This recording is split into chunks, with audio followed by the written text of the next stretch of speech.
በጣም የገረመኝን በዚህ ሳምንት የተረዳሁትና የሰማሁትን ታሪክ ሼር ላደርጋችሁ። አንድ ሰውዬ ነበርና ፈረስ ለመግዛት ይሄዳል። የውድድር ፈረስ ነው ፈረሱ።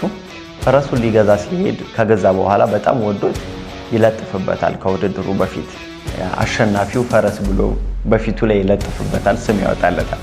ከዛ በኋላ ውድድሩ ደረሰ። ምንም አይነት ትሬኒንግ አላረገም። ምንም አይነት ፈረሱን የሚያስፈልገውን ነገር አልመገበው። ከዛ በኋላ መጨረሻው ላይ ውጤቱን አደረጉና ተሸነፈ። ከዛ መጨረሻ ላይ ምን ቢል ጥሩ ነው? ይህንኑ ራሱ ፈረስ ስሙን ይቀይርና ይለጥፍበታል።